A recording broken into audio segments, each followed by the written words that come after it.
Hey folks, quick note before the show begins. Just wanted to say thanks for watching it. Thanks to Hearthside Bank for making it possible to replay the show for you each week on this channel. However, coming June 1st, we have started the new Sports Source Digital Network, and you might have noticed that we've already taken the 9 segments that we usually cut up from the show and used to air here. We've taken them and we've put them on the Sports Source Digital Network, our other YouTube channel, our bigger YouTube channel. We're going to be moving this show over there too. The show that you're watching right now, every week, every Sunday, goes up between 3 and 4 every week. That will now be, starting June 1st, at the Sports Source Digital Network YouTube channel. You can find it, just look around on YouTube. Instead of the orange circle logo, it's the black circle logo. Yeah, I hope it's not too big of an inconvenience for you, but it helps me get everything in line, and it's a long story as to why we didn't just start everything here. But so we could follow growth, we did 2 different things. And now it's time to move everything from here over there. So do me a favor, please, and go ahead and subscribe to the Sports Source Digital Network. And coming June 1st, we will start running this show over there, same time, Sundays between 3 and 4. And now, thank you very much. On with the show. But I'm still going to start the intros this way, or I'll get your names mixed up. Vince Ferrara right here. Will West right here. Tyler Ivins right there. And it's all 99.1 The Sports Animal. We've got 2 more folks waiting in the wings to bring out here for you in just a second. All right, Tennessee's quarterback search came together quickly once Nico Iamaleava announced last Sunday that he was transferring to UCLA. As soon as we got off the air, boom, that gets done naturally. As we suggested on this show 3 weeks ago, that could basically be a swap. And it was. Wherever Nico goes, whoever he displaces could wind up here.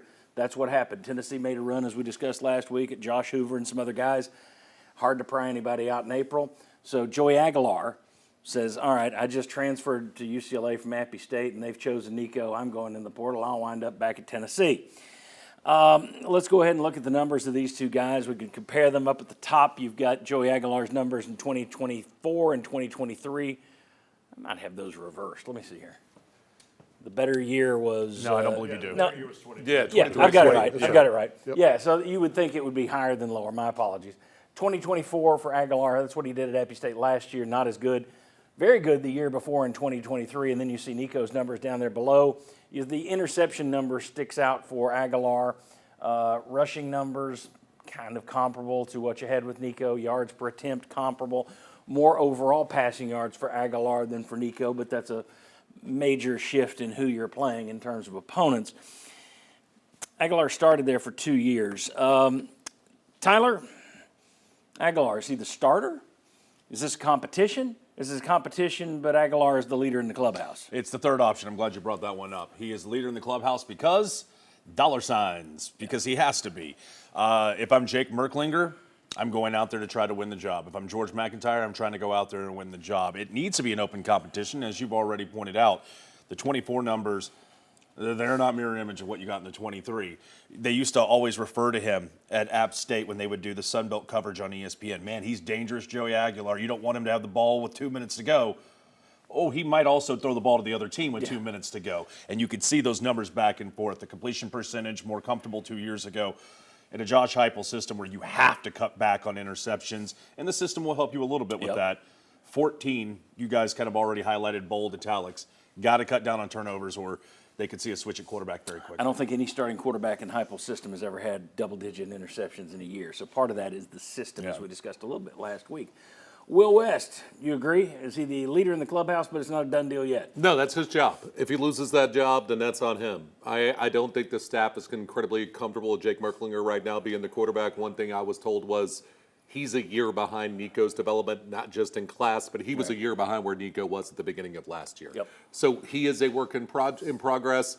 It's Joey Aguilar's job. If Joey Aguilar isn't the starting quarterback week 1 for Tennessee against Syracuse, that's a problem, and everyone should probably adjust their expectations. Go ahead, Vince. You tell me your thoughts on this. No, I agree with those guys. He is the lead. Wait. We got one guy that says leader in the clubhouse. We got one guy that says it's a done deal. Oh, it's okay. Aguilar. Well, no, I think he's a leader in the clubhouse, but I think it's a pretty big lead. I don't think it's a done deal. I don't think it's it's a fake competition or anything like that. Because we don't know if he's going to come back on the interceptions, be able to run this offense like they want. And then the accuracy is another issue that overall, just not up to what these quarterbacks typically are in this offense. 14 total interceptions by Tennessee quarterbacks in Heupel's 4 years. He has 24. So, but I think they might also like that aspect of him, where he is a riverboat gambler. I had Tom Luginbill on, and he called him a riverboat gambler, even sociopath, where he'll throw an interception, but he's just like quick to flush it and then get after it again. That would be the opposite of Nico, who was probably a little too risk averse at times. But again, though, most coaches would prefer if you're going to be one of those things, give me the risk averse guy who's not going to get me beat. But we'll see. I think that the Merklinger isn't ready thing, or he's a year behind Nico. I just keep going back to Ainge and Schaefer. I go back to Manning and Stewart. These guys, Casey Clausen. Some of these guys get thrown in there. I mean, then you look at Harrison Bailey. He was not ready. You look at other guys, they're ready. They don't look ready in August. They don't look ready in May. But if you throw them into a game, you might see something there. That's all. I'm not. I just think it's funny. Everybody's like, nope, he's not ready. It's over. Well, that's just what they're saying. No, I know. Right? Yeah. I know. And I find that I never heard the Philip Fulmer group saying Stewart and Manning. Jesus, they are not ready. I don't remember that. So they didn't leak that out. I don't remember the talk with Ainge and Schaefer. Well, we're going with them, but man, they ain't ready. I just think it's interesting that UT's letting that leak out there. In terms of the Aguilar thing, when you look at what he did at Appy State, I don't know how much we can really combine because the system's different, but also the fact that he's got to learn this offense. That's not a small thing.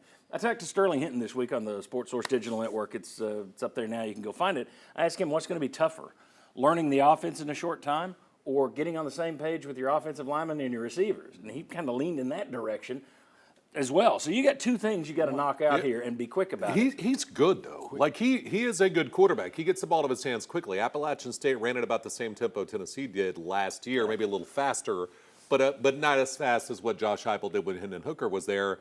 Snapped the ball with 26, 27 seconds. It was a two-read system as well. So I don't think the learning curve's as high as far as for the system, because it isn't like what they're doing is rocket surgery out there, right? But getting on the same page with your receiver, because you both need to be reading the same thing, making sure your pass pro's where it is, because Cooper Mays isn't there to be your center anymore to make sure he sets those things up. That's where the learning curve's going to come in. Well, that's the other question in terms of tempo. If you want to get back to this offense is better when it's faster. Correct. All right, you got a new guy who's never run it. Well, he's run a tempo. We don't know. We haven't seen him in this one. So maybe he's fine in it. But you've also got a new center doing this, and these two haven't worked together. That concerns me a little bit. Quickly. The only reason why I'm not in a complete agreement with Will is because, what are we, 124, 125 days until the Syracuse game? Yeah. He's taking online classes right now to try to graduate and transfer. Yeah, he's not even done out there until early June. So, I mean, unless he can get into the system and speed read through a playbook and go, we got it, let's dance, I don't know if I'm ready to say solidification. Well, and it's funny. One of the things I asked Sterling was, how long before you're supposed to be the leader if you're the quarterback? You're at least the leader of the offense, if not the team. How long does it take you before you were ready to tell other guys, no, get on my page, do this? And he said, you better learn that offense first. You better know what's wrong before you tell other people they're doing it wrong. All this stuff is a little out there. My question would be this, though. I've heard a lot of people, you're high on him.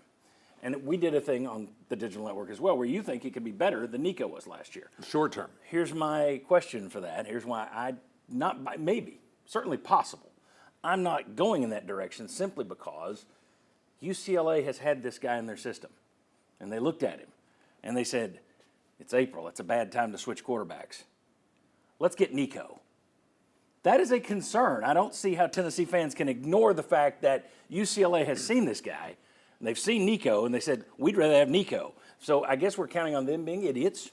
Perfectly fine. Or what fits what they do. That makes me have a question mark. I would say this. And J.D. Pickell said it better than I would have thought to say it, that if you're looking the ceiling for Nico's a 25-story building, Joey Aguilar's a 15-story building. Nico was living at floor 8, Joey Aguilar's living at floor 12. So he's a little bit ahead as far as what his development is right now in this system. If I was trying to do the Sark stuff where I want to push the ball downfield the way that they do, and I need those deep passes to be accurate, This guy is going to make some stupid throws, and he throws like my Meemaw. Like he does not have an arm, but that dude gets the ball to his hands very quickly. And God bless your Meemaw. Sounds fantastic. Yeah, it Disrespect to her. In No closing, disrespect to Meemaw. I think Deshaun Foster looks at this as he's going to get carte blanche and as much time to fix this program. And does he have a higher ceiling, as Will pointed out, with Joey Aguilar or Nico Iamaleava? I would have upgraded as well, no matter what the calendar said. There you go. Upgraded. So here's my question. Last question. Yeah. Is Tennessee's quarterback, or did Tennessee upgrade or downgrade this spring? Their quarterback room was Iamaleava, Merklinger, and McIntyre. Now it's Aguilar, Merklinger, and McIntyre. Get back to me in November, we could sit here and say, much better. There's no question it could be much better. My question is right now, you think it's better? No. Okay. I think not from a physical talent standpoint. Yeah. I would lean no because of the circumstance, not because of his potential. That's true. Yeah. If you weren't moving in, if you've gotten him in December, which we'll get to later. Yeah. I'll sweep it. No, they're not better than when Nico left. Okay. All right. So there's a challenge there. All right. When we come back, Tennessee football and the portal. All right. I want to welcome in the next two members of our panel right here. Paige Dower, you can find her on YouTube at Full Disclosure Productions. And right there, Chuck Cavaleris, you can find him, well, anywhere about town. Speaking of the best people you could ever hope to meet, yeah. Right, who do you know? Yeah. All right. Tennessee has had a number of players go into the portal of late, and I was going to give you a compilation across the SEC of all the players who are officially in the portal. Let me just tell you how stupid this system is. So I'm looking last night, and I'm going to get the list off one of the websites. And I noticed Jacoby Thomas' name, who's supposed to be in the portal, Tennessee safety, the third safety that was going in. Right. His name isn't on the list. So I reach out to Ryan Callahan. I said, okay, what have I missed here? I thought he was going into the portal. Did he decide not to come out? He said, well, we don't know. He said, the deadline was Friday. It's a deadline Friday to put your name in. But the schools can wait 48 hours to really put it in there and let you, to put their name in the portal and let you know. I said, so Monday. It's like, well, no, Tuesday, because we're not going to count the weekend. This system is so stupid. It's unbelievably stupid, and I'm tired of it. So anyway, all I did, I said, to heck with it. I'm going to give you a list of the players who are coming in, and we'll show you that in a second. But right now, if you go online, people are really freaking out that Tennessee's got, you got three safeties at the moment if Thomas goes. Tennessee waits to put it in there so they can try and talk him out. They're scrounging for dollars to give him more cash to keep him. But when you look at the people who are in, and so far you're really not pulling people out, the reaction has not been spectacular.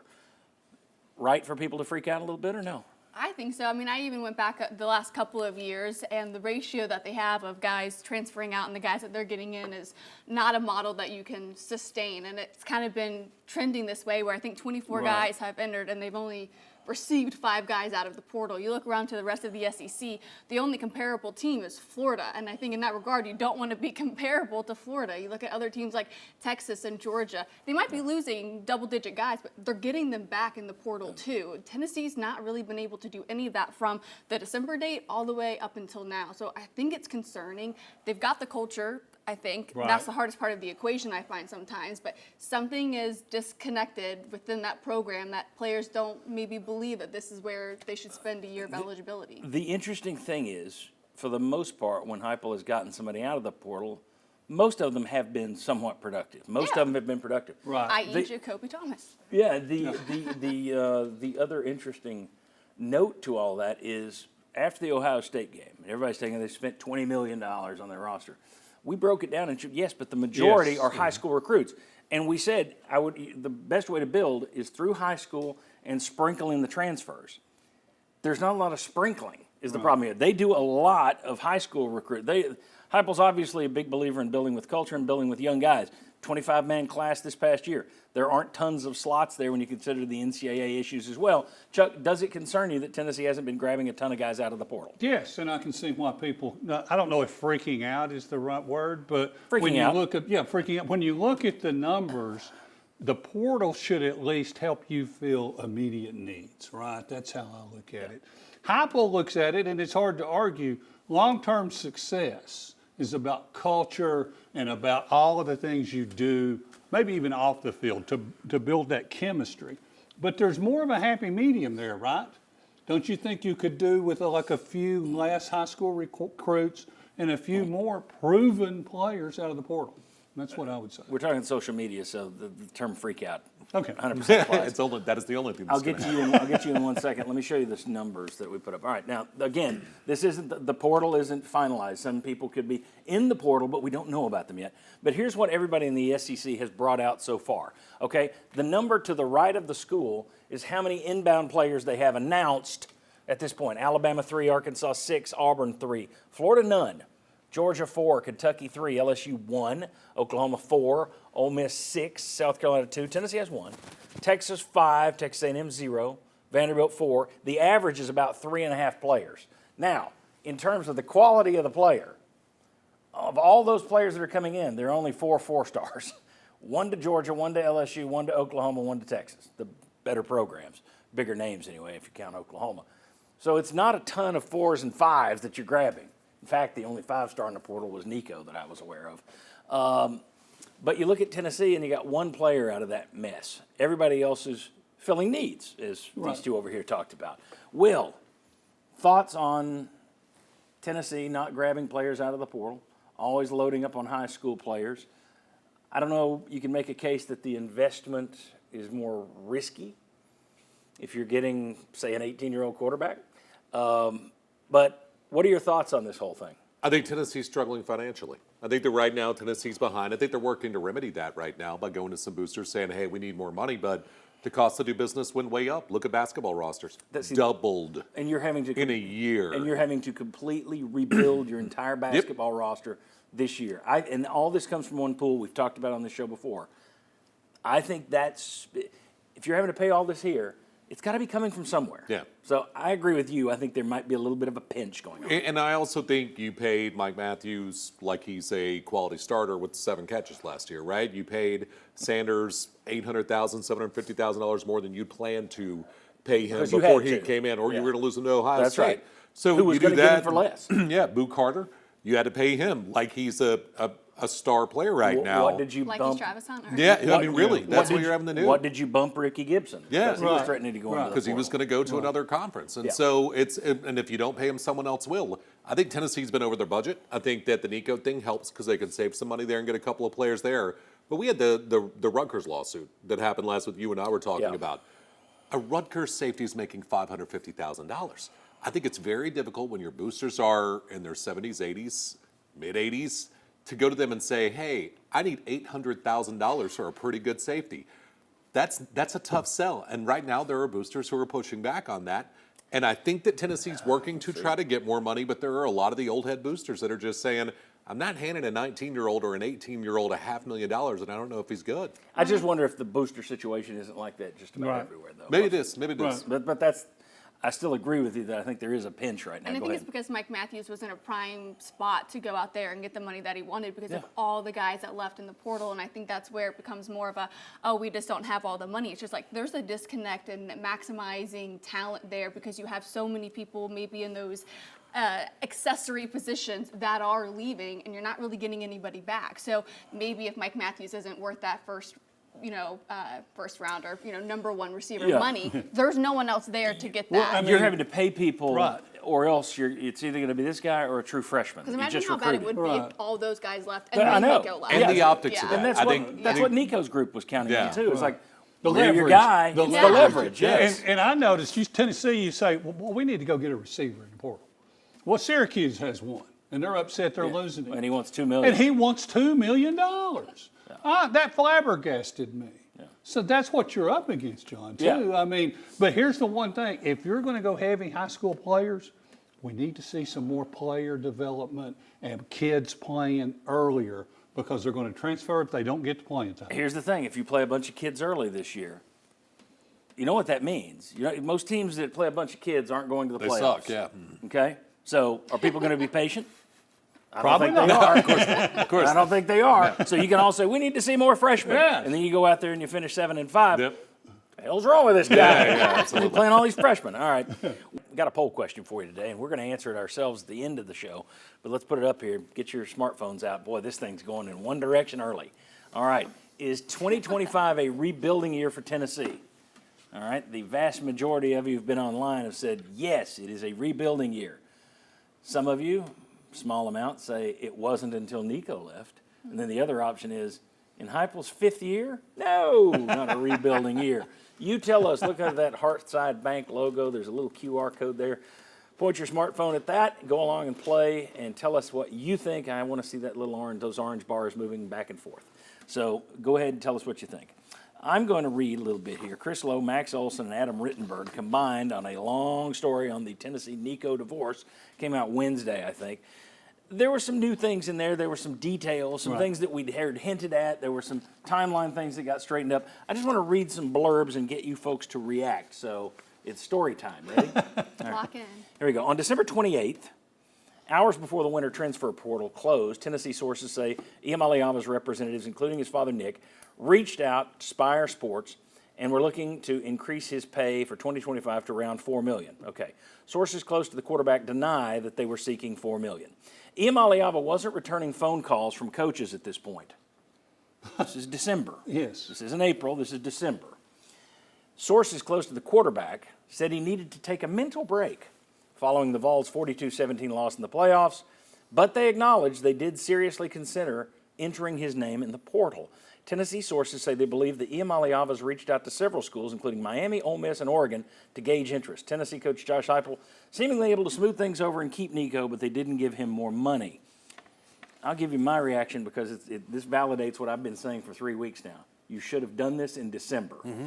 If he wasn't responding, if he's asking for $4 million and you weren't going to give it, if he's not answering coaches' calls, if that's true, if they're already shopping themselves to 3 other schools, this is a mistake on Tennessee's part. Yeah. You should have said then, we got better options in the portal now than trying to hang him around and make sure, what if he leaves in April? They should have been thinking that. They should have done this in December. If this is true, they should have made the call in December. That's my take, right? Wrong? Right, I agree. No, accurate. The I signs agree are there. 100%.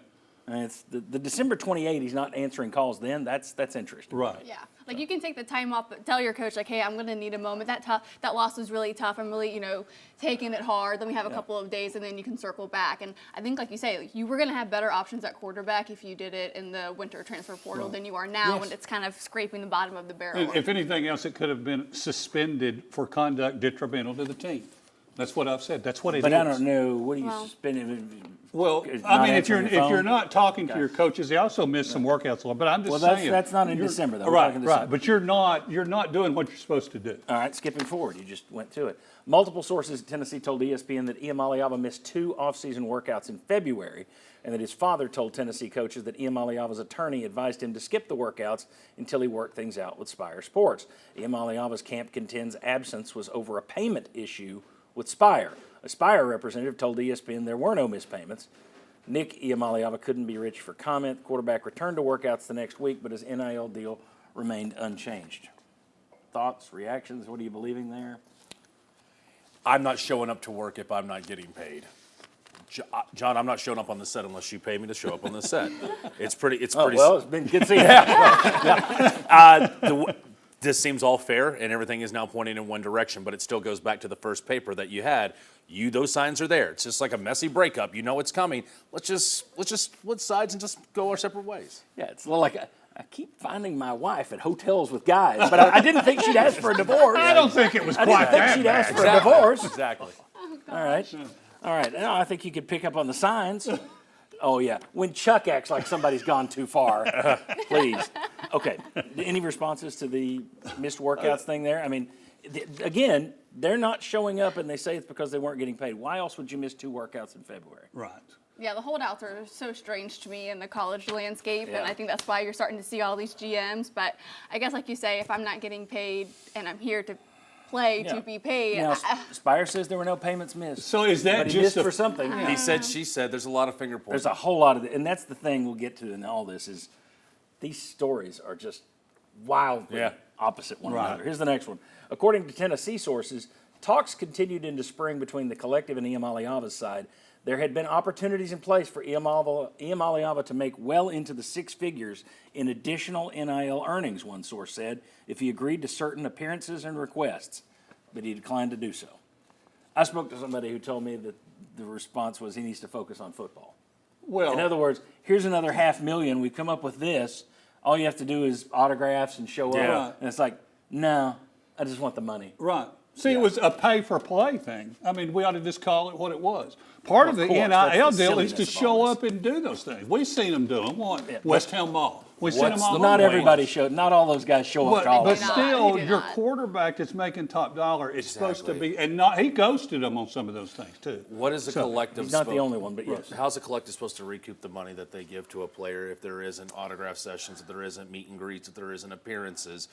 I think that there's a little bit of blurred lines here of you're paying me to play and some. Your job says, hey, as well as duties as assigned. These are these et ceteras additions Well, it's that name, come image, with it. likeness. Right. How am I going to get my investment back on the name, Right. image, likeness if you're not doing things that require Exactly. name, They think image, it's- likeness yeah. opportunities? They- It's not just, hey, let's go get Nico Iamaleava jerseys and see you in Neyland Stadium. We saw Brim McCoy and all his Cookie Monster Yeah, deals, right. or Joe Milton on billboards. We didn't really see a ton of that with Nico. We saw Brew on a Some of these guys Mercedes are great. Benz, a car. Some of these commercial. guys are great about Right. it. Some of them don't show up for these things because they think I'm just getting paid to play football. Now he's you knew you're going to run into that with 85 football players. They're not all going to sit there and go, "Oh, I'll be there promptly at 3:30." That's not going to happen. I'm not defending Nico in this. Yeah. My other issue though is how they're going to recoup their money. That's one of the problems I have with the collective layout. Not Tennessee's, Yeah. just all of them. What money are you recouping? It's supposed to be people are paying the players. You keep 10%. What do you? And yet, for a lot of these, it's like, well, we're loaning you this money, and we're going to make some money back. Right. That ain't the deal, pal. Right. I'm not big on that. No. As a matter of fact, I think all the collectives should have to open their books, and they won't do that. Until there's a lawsuit. Or They're not something. going to open their books. That's and that's why. Well, anyway, I'm not going to try and hurt anybody's collective, but I'm not a fan. All right, when we come back, a few more news items from ESPN's Nico story. All right, back with Vince, Tyler, Will. I want to read a little bit more, just a couple more blurbs off of this thing because I think some of it's pertinent or interesting. This kind of gets back to, well, here, I'll flip these around. All right. As his phone blew up on Thursday with calls and texts, this is after the story on On3 had come out, that they're negotiating, he could hold out, all this other Now stuff. we're in April. Yes, we're in April. This is on the Thursday. Friday doesn't show up. Saturday's gone. As his phone blew up Thursday with calls and texts, Iamaleava was blindsided. He still attended a dinner along with his fellow Tennessee quarterbacks Thursday night at the home of Joey Halsley. But later that night, sources close to Iamaleava say he reached his breaking point. He couldn't understand why the reports were coming out, where they were coming from, who he could trust going forward, and he felt pressured to make a decision about his future. He was ready to leave, sources said, but his father encouraged him to sleep on the decision. The next morning, Iamaleava didn't show up for Friday's practice or meetings and didn't alert anyone in the program. Nick Iamaleava urged his son to go in and meet face-to-face with Heupel and his coaches to work things out. But Iamaleava felt betrayed, sources said, and he didn't speak with Heupel on Friday. Several people within the Vols program tried to reach out to the quarterback to no avail. So his father all along was not the bad guy. His father was trying to smooth it over. His father was the calm voice of patience. I don't know if that's true. I've not or heard not. that from anyone. I don't know if that's true or They not. do. I do know That's wild. Nico called Joey Halsley. He called Joey Halsley And said, "I'm in the portal." and said, "We're gone." Yeah, and also reached out to a number of teammates and said, "We're gone." And that's why a lot of Tennessee fans got really mad at me because everybody else is selling. Oh, Tennessee told Nico to kick rocks. Yeah, that's not what that's a happened. ball-faced lie. It didn't happen. You know what I mean? Like, but that's how good Tennessee is at Well, PR because they never said. If you go back to that Sunday when you were saying, why are they doing all this? And we're like, because it's PR. And you're like, why do they need, this is why. Yeah, but This to is me, why they were needed. But you here's the didn't deal. have to do any of that. No, you don't want to be the bad guy in this. You have to make the other guy the bad guy. And I don't know that there is any good guy here. I think the Yeah, I don't think anybody's a Iamaleavas- good guy I think asking for $4 million when you've already signed a contract and you may not be worth $2 million, you're the bad guy. in my But view. wait a minute. However, Can I? Yeah. Okay. If he's the only player in college don't football care. that's supposed Yeah, to I play would in say his the old same contract. thing about all of them. I would say the same thing about all of them. Like everybody If you're- else is making 3.5. I don't care. Mike Matthews doubled Stop, his pay. stop stinking. Fine. Well, I don't know that he's stung, but I see what. Look, is he worth 4? He ain't No, 4. but neither's DJ Lagway Okay, worth we're 3.5. we're off the topic, though. If you're asking for 4, in my opinion, you ought to be worth 4 if you're asking for it. I get that it's the market. Yeah. Fine. We talked about Mike Matthews earlier. Got a big raise for 7 catches. Congratulations. I think it's a broken system, and it makes me angry to talk about it. However, the point here I think that's fascinating is just how wildly opposite these stories are. Tennessee told him, "You're out of here."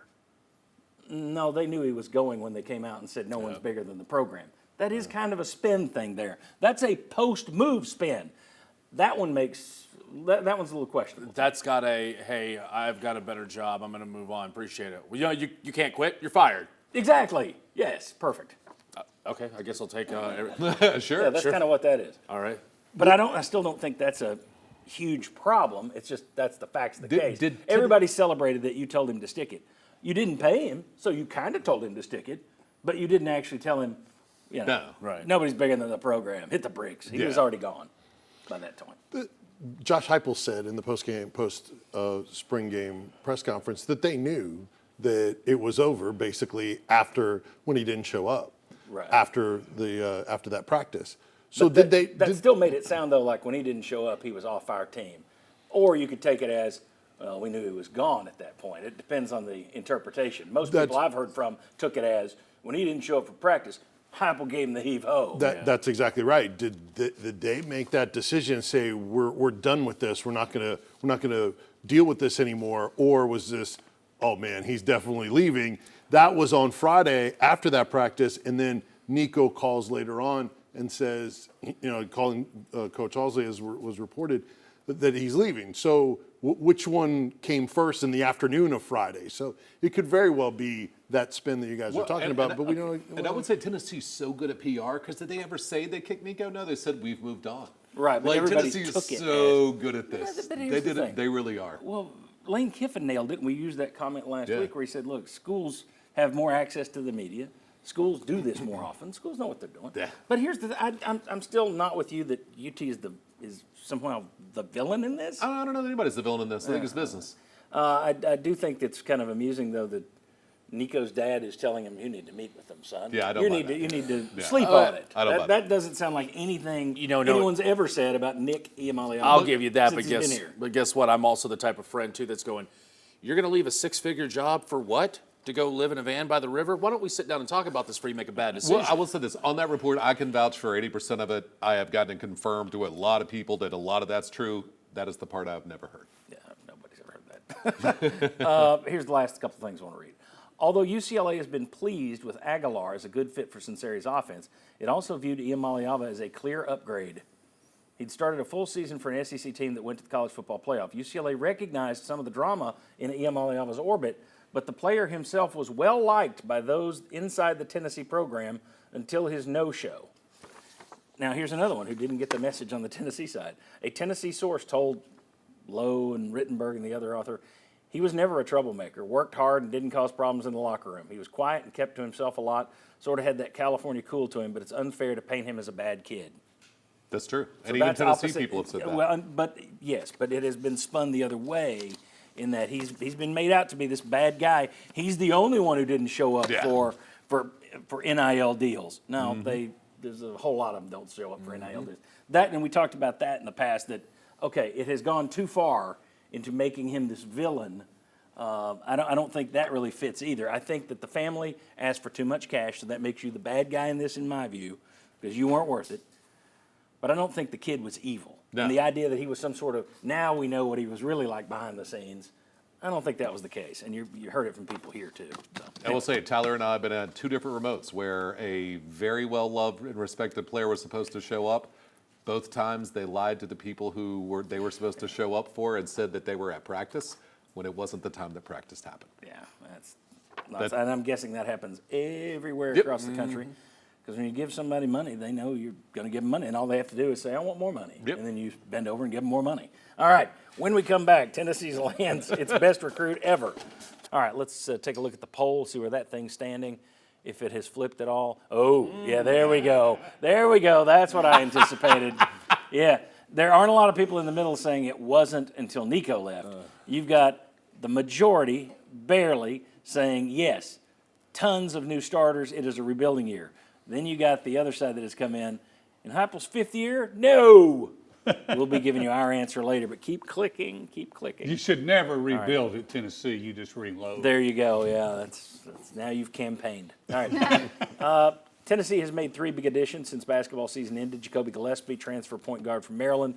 Jalen Carey, transfer power forward from Vanderbilt. And Nate Ament, 5-star wing who signed last week 4th best player in the country, the number 1, the best recruit Tennessee's ever had. Now, Wow. granted, they didn't have these. Ever. Well, yeah, they didn't have these recruiting rankings when Bernard King was coming into town, but still, it's the best they've ever had. The guy can do everything. He's supposed to be a lottery pick. Only issue with him is he's thin. He needs to put on more weight, but you could say that for any 18-year-old in the country probably. Thoughts on the roster rebuild so far?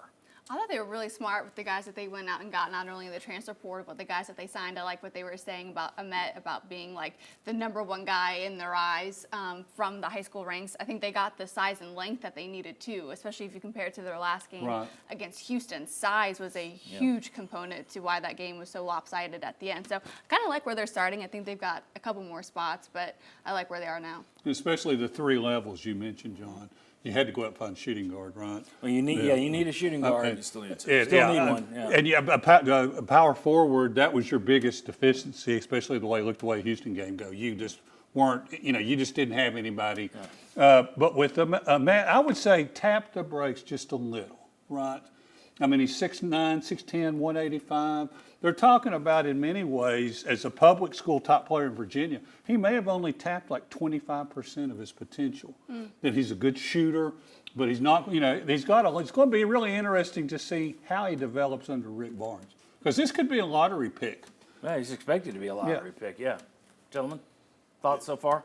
I had Paul Biancardi on, and Paul Biancardi is in the middle of the McDonald's All-American Games, and he's the national director of recruiting for basketball for ESPN. He broke down all these guys, including Nate Ahmet, and it says his better basketball is years ahead of him. And he said, I know Tennessee fans don't want to hear that, right? Because they're basically going to have him for a year. Yeah. But he is a lottery type of talent. He's different than what that Tennessee has had in his skill set. He said he's basically a wing, but he will come into the post some. Definitely mentioned, like you talked about, got to put on the weight and everything. But Gillespie and Carey, like Paige was talking about, perfect fits. He said Gillespie is everything that Rick Barnes wants. Yes. And then Carey allows you to throw the ball into the post offensively in something that Rick Barnes noted they couldn't do in that Houston game in the Elite Eight. They couldn't make outside shots. They didn't have an option to get them out of it by throwing it down in the post. So those two guys fit the bill perfectly. From a Gillespie standpoint, and I'll just add to it from what I said 2 weeks ago, there were a lot of people who see the graduation and Zakai Ziegler leaving this program going, well, where's the killer instinct? Well, where's the relationship with the university? Well, who's the guy who's going to be able to facilitate on the floor? I don't care how much money you had to pay allegedly to get Jacoby Gillespie here. He is going to end up being that star that a lot of people, even if it's for a one-year sample size in Knoxville, where they go, can you imagine if he was here for 4, but you're going to love him for the 12 that he's here, the 12 months that he's here. That's a massive get, but to your point, a 2 is still needed badly. Darius Adams is a guy that I haven't seen anything this morning. As of yesterday, Darius Adams is still out there. 5-star combo guard, that's perfect. He's a high schooler, so you'd have 2 of these one-and-done type guys. But Tennessee was after him along with Michigan State when he signed with UConn. He just decommitted from UConn a week ago. So Michigan State, Tennessee, Georgetown, Maryland, and Alabama are all in the mix for him right now. Can Tennessee land another one of these top guys? There have been some other guys in the portal they've looked at, but they haven't been able to close the deal on them. So at any rate, that's where you stand right now with Tennessee basketball. You need the shooting guard. Darius Adams is kind of the dream guy at the moment, but he's the dream guy for several schools. I think getting JP Estrella back, like the couple of guys who are returning, I think that is massive for this team. I think Felix Akpar and the growth that he had just his first season here is incredible. And maybe if Cade Phillips can kind of maybe turn to a mid-range kind of shooter, I think it'll be really exciting. And you've got several freshmen coming in already that were part of this class ahead of time. We don't have time for you. All right. Good. Give me 10 seconds. Remember last year when it came down to Kentucky and Tennessee for Chaz Lanier, and there were a lot of Vols fans that were chewing their fingernails? The Adams battle seems like Tennessee-Michigan State all over again. Who's going to end up getting the last say? Or the most money. When we come back, some rumors about SEC scheduling going forward. All right. There continue to be rumors that the SEC and Big Ten will reach a scheduling alliance soon. The gist is the SEC will go to a 9-game conference schedule. Cheers. Everybody up on that? Cheers. Sure. You don't care? Yeah, I think 8's a good number, but I guess 9. So you have a You clear like those games winner. against Akron? All right, so 9 conference games. But then the trick would be you've got 16 teams. The Big Ten has 18, so this is a little odd. Two Big Ten teams would be out there until the SEC adds 2 more teams. But the gist would be you play a Big Ten team every year, an SEC team, and that would rotate. So you would have in the years where it's a 9-game conference schedule, when you've got 5 home games and 4 road games, your 5th road game would be at a Big Ten school. So basically, each SEC team would play at least 10 power schools, and you'd play 5 at home and 5 on the road. There are 4 schools that do not like this. That would be Kentucky, South Carolina, Georgia, and Florida, because they already have another Power 5 game in there with Louisville, Clemson, Georgia Tech, and Florida State. But the rumor is this thing is getting closer to being a reality. I love it. Love it. Give me more good football games. Give me fewer. That's 10 good ones a year. Right now you could get 8. You'd like to get 9, but there are times where you look at Tennessee's schedule and there's only 8 good teams on there. I like the idea of fewer Chattanoogas, fewer, UTEPs. Give me more of the good stuff. In an era of revenue sharing, you need to maximize as much revenue as possible. Why would ESPN give you more money for you to play Akron, Chattanooga, Charleston Southern? UTEP. So what you need to give them, you can't give them more games, most likely, with the college football playoff being expanded. So you have to give them better games if you're going to try to make more money off of this. No, are they going to give you the money? That's the thing. I mean, that's been one of the holdups of them going to 9 games in the first place. Sounds like they're going to. This is, from what I'm told, this thing's further down the road than. Okay. I think even the immediate impact of like filling out stadiums too. I think you definitely get more fans, you get more involvement. Maybe it's better for business in the surrounding areas when you do have big teams coming into town. So I think maybe beyond just like the TV deals, there's a huge benefit to having more entertaining games. And one of the first things I thought about was, as you go further and further along with the playoffs, you're going to have more competition between SEC and Big Ten teams, right? Yeah. What about a head-to-head matchup? I think what's better than going to a Big Ten team and beating them on their field? And it comes down to you and them. Pick us. I think you're going to continue to see these two basically saying, we're the AFC, you're the NFC. Now, they're not wanting to work together. They still want to do their own thing, but they'd like to cut everybody else out. Let the ALNL back in the day, right? We'll be in the World Series. Exactly. I think that's where it's heading. There is this belief in the college football world in some circles, and I believe Tennessee might be one of those circles, and involved in that circle, that 7 home games, anything above 7 home games, your fan base doesn't actually want an 8th home game. I find that impossible to believe. I do too. But there are a lot of people, there are a lot of people in college football that believe 7's the magic number. Why hasn't Tennessee played Michigan more often? We're going off track. We'll go. It's also probably because of money of tickets. If you did this, though, it would mean Nebraska, who canceled on you, you could wind up with Nebraska this year rotated. Or it's a shame you don't have UCLA as your rotator this year, which is a Big Ten school now. Quickly, Vince. One connection could be automatic qualifiers for the college football playoff. If we're going to play all these, both of us, we're guaranteeing spots in the playoff. Who controls the college football playoff? Yeah. Those two conferences. And then here's what I want to say. A few weeks ago when Nebraska canceled on Tennessee, someone here said, it's a done deal. It's USF. It's all a conspiracy. It's all a conspiracy because USF tweeted. I thought it was the perfect marketing play. I laid out all the teams that were available. Notre Dame was out there. Florida State apparently was out there that were possible. And I thought, okay, what's Danny White going to do? Because his scheduling, it doesn't wow me. He lined up Georgia Tech for a home and home. Okay. Right. Bravo. Exactly. Yeah. I'm fair. I give you credit. That's good. Is that the greatest team in the world? No, but it's a traditional rival for the old Tennessee fans, of which I'm one. Georgia Tech's a good one. It's an easy trip. It's your biggest alumni base down in Atlanta. The only thing I will ask, next year you're at Atlanta, the year after you're in Knoxville, play it at Grant Field. Don't play it. They're talking about moving it to the dome. Don't play it. Play it on a campus. Yes. Don't play it in a stupid dome. That is a great atmosphere for college football if you've never been to a Georgia Tech game. Yeah, it's a great really place to go, and you can go to the varsity after. Yeah. All right. Very good. Congratulations, Danny White. It's a good scheduling call. All right, let's take a look at the final poll results and see where this thing wound up. Oh, it's a split. Nope, it just moved. It was a split for a split second. It's a photo finish. There is a photo finish. Wow.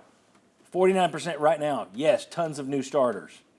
All right, we'll get to our answers later. We're going to give you our takes on this later. But there aren't many people saying it wasn't until Nico left. The Nico departure didn't change people's views. It's either, yes, it was a rebuilding year, you got a ton of people you're replacing, or no, it's fifth year. Once you've been here, no more rebuilding years are allowed. All right. The Atlanta Falcons traded a gaggle of picks, including their first-round pick next year. Wow. For Tennessee's James Pierce at number 26. Was this a good fit for Pierce? Was it a smart move by the Falcons? Position-wise, I think so. The Falcons have not been great like rushers on defense. So I think you also got Jalen Walker. So I think those types of players or positions is an area that they needed to fill. Is James Pierce Jr. the guy you needed? I think it could be a good fit. I mean, did he have the year that everyone thought he was going to have, eventually being like that first round or number 1 overall pick to sliding all year? But I think it's a good fit. Can you coach him? That's the question. Can you coach him? Is he motivated? I think Dak's specific coaching staff will be good for him. The problem is that team's going to suck now because you have a quarterback going into a second year, and you've spent 3 first-round draft picks, 2 this year, 1 next year, on edge rushers that aren't helping your young quarterback. Yeah. So how does James Pierce handle being on a team that sucks? Maybe it helps you get the ball back. The Falcons were so desperate on third down defense. They were like next to last in the league. They were allowing like 45% of convert. They weren't even, not even where they're not getting enough sacks. They weren't even getting pressures. Yeah, 28%. But was 28. their But So to trade a first to round give up pick next what they year- did was way too much for a player who may have been there. Yeah, well, These guys look at their draft boards and they knew in the second round Dallas went edge rusher. They knew they might not get the player they wanted, but I think they panicked to get the one they did want, and they're going to pay for it. giving up a first round pick for somebody at 26 who you've already gotten one pass rusher, now you're getting another. That just seems awfully odd. And the pick before them, they gave up a 2 and 2 threes, and you gave up a 1 and a 4 and a 6. Yeah, like, great what point. are you? And Literally, it's the pick right before you. This one has gotten. Right. There've been very mixed grades on that one across the people who do the instant grades. And you moved up 20 spots. Yeah. That's all you did. All right, Omar Norman Lott went near the end of the second round, pick number 63 to the Kansas City Chiefs. That one was also mixed with mixed grades, and the main hit was Omar Norman Lott's never played a huge percentage of snaps. I think he averaged 17 snaps a game last year. He started 4 games in his career. So people are looking at it, but I will say this. We did a thing on the Sports Source Digital Network, Vince and I, and we sat there and we talked about, but he's a white whale. If you show somebody, it's like the receiver who can run the fast 40 time, it rises you. If you're a defensive tackle who can get to the quarterback, you're going to rise. And all it takes is one to fall in love. So was this a good fit going to the Chiefs? Yes. I think we all agree on that. I think there are some personality problems. I don't want to say character with Omar Norman Lott, and I think the Chiefs are a very good culture for him as well. But it's a great fit as far as a player. It was a you good need a move by the strong Chiefs. culture like that to take And a player like that. Just like Pierce, he was number 1 in his position in quarterback pressures for defensive tackles. What the Chiefs are trying to do is take the heat off Chris Jones. Yeah. To me, it Maybe makes prolong sense. his career a little bit by taking him off the field. I like the fit. I like that pick by the Chiefs more than I did the Falcons grabbing James Pierce. Right. Now, is Norman Lott a guaranteed success? No, I saw somebody give that one a C+ because of the number of snaps he plays. But if he's going to be a rotational piece on that team with a good coaching staff and Spagnuolo knows how to use him, I think that one's a better fit than Pierce to Atlanta. When we come back, Dante Thornton, Dylan Sampson. All right. In the 4th round, Josh Ward's beloved Raiders drafted Dante Thornton to go along with Ramel Keaton or to replace Ramel Keaton. Great 40 time at the Combine, moved him ahead of another Vol on draft boards. That would be Dylan Sampson, who we'll get to in a second. Are the Raiders a good fit for Dante Thornton and his speedy 40 time? I do, and some of the analysts brought this up in the broadcast. It's like Al Davis, perfect fit for him, go vertical, and that's what Dante Thornton does. And they were interested in him in the pre-draft process, and they had huge need at wide receiver. I mean, their wide receivers coming into the draft were Jacoby Myers, Trey Tucker, and Ramel Keaton, who was actually released just before the draft of VFL. Oh, well, there you go. Okay, So, I didn't realize that. Not surprised. So there's very, very little there. So there's a great opportunity for them there. They also got the wide receiver Jack Besh from TCU and Tommy Malott from Montana State, who they're moving a wide receiver. So there's more guys in there, but great position for him for sure. Pete Carroll trades for his guy, brings Geno in. They need to revamp the offense. They started with Ashton Genty, came back around and got Dante Thornton. Take the top off. Not even Geno Smith can overthrow him if he's on the field. Yeah, I mean, Chuck, go ahead. Your thoughts? Well, I was surprised that he went just outside the top 100. I didn't think it was 108, but the speed. Just stay healthy. I mean, we'll see how it works out there. If he can stay healthy, it's a good pick. And catch the ball. And Just catch the those ball. two things. Just Right. stay healthy and catch the the ball. Here's the deal. I've seen there's a million of these guys that get drafted every year. Patriots took one a couple years ago, and a guy named Tyquan Thornton. It was like the fastest man at the 40. Now, in college, he wasn't great with hands, but man. And it's like, yeah, there's always one of these guys who he had 25 catches in college, but he can run. Dante Thornton, as he didn't put it together at Oregon. He didn't put it together in 2 years at Tennessee. Showed flashes, but you. Better in year 2. Okay. Now, the Vanderbilt game. So you thought he was really good this year? I say he was better in year 2. I didn't say he Vanderbilt was his game. first round pick. Did he ever live up to the hype of his arrival? No, probably not at the height. But, I mean, the NFL is on potential, so I get it. Clang, clang, clang. I rest my case. All right. I hope he does well. I'm just saying. He's a speed guy. We see them drafted every year. Right. Yeah. Maybe he puts it together. I hope he does. But at Oregon, at Tennessee the second year, either injuries or drops or overthrow. Something wasn't there. All right. Dylan Samson went to the Cleveland Browns, fourth guy to go. Fourth guy of the Vols to go. He was the most record-setting player he had. Went to the Cleveland Browns. Now, the interesting thing there is the Browns had double-dipped at quarterback with Dylan Gabriel and Shedeur Sanders. They also double-dipped at running back with Quinshon Judkins from Ohio State, who went before Dylan Sampson. Is this a good spot for Dylan Sampson? I think there were better spots, and I hope. As the SEC Offensive Player of the Year, he was the number 126 overall draft selection. I hope it goes better, but a lot of people go to Cleveland. It doesn't work out to me. He'll be the third running back on the depth chart to start the season. Nick Chubb, the other one that's in the mix, who's been there for a minute. If Nick Chubb stays healthy, I don't think that we're going to see Dylan Sampson. Quinshon Judkins was taking that position to essentially be kind of the change up to what they want in the backfield. But to the point I think you're maybe alluding to, maybe you weren't, sorry if I'm putting words in your mouth. I don't know how Andrew Berry still has a job. I don't know how the Browns are still functioning. They drafted the last 3 days as if it was a fantasy roster, and I wish for a better location for Dylan Sampson. They now have 5 quarterbacks on their roster.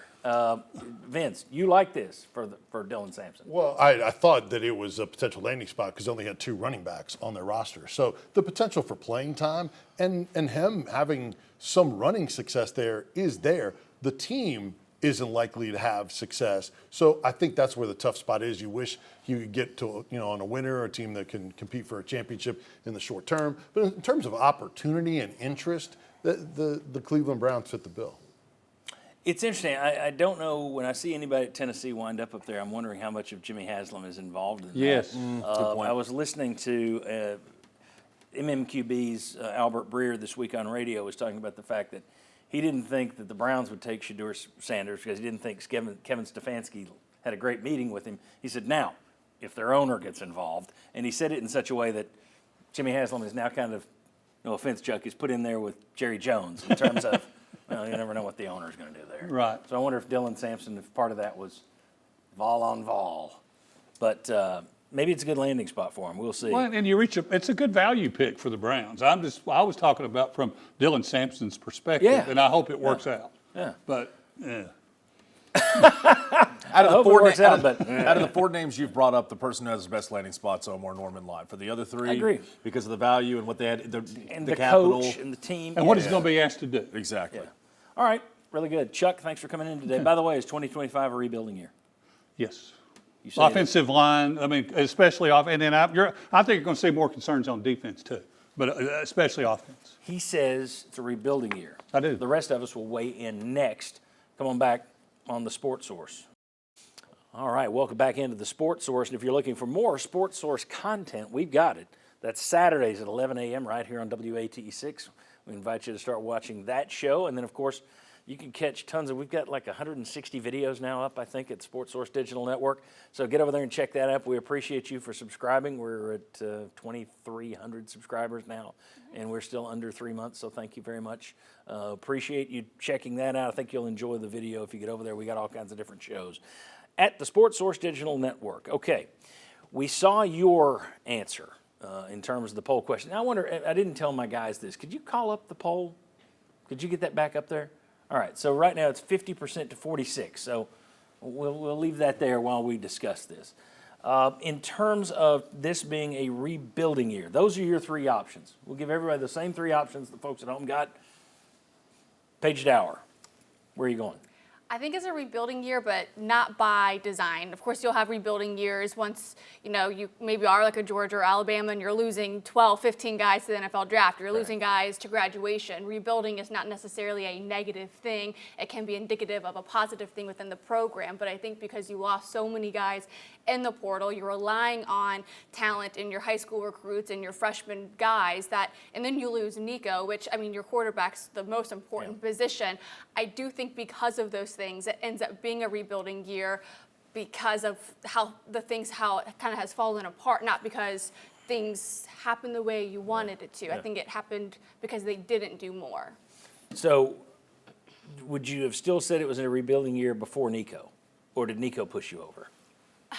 Nico might have actually pushed me over, although losing so many wide receivers on December 9th and December 16th. Oh, yeah. It starts to lean that way. It's 4 offensive linemen you're having to Yeah. replace. Your top 3 receivers you're having to replace. Thornton and Samson, who carried your offense, you're having to replace.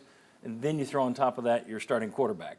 Yeah. So So maybe it pushed me over the edge. I don't think it's Okay. because of Nico, but I think that kind of pushes me over the edge. Vince, where are you going? Which of those 3? I would actually lean towards no, and only because my interpretation of rebuild is a huge step back, like below 500 type of reset. I don't view it that way. I view them falling back from college football playoff contention right now and maybe being in that 7 to 8 win range. But rebuild, to me, I kind of view that as a larger step back than what I think they will have. I'm in the middle. I believe that it's now a rebuild because of the decision of Nico Iamaleava. I had Tennessee 10-2 last year. I have Tennessee going 9-3 pre-Nico transferring. I now have Tennessee at 8-4 with Nico leaving.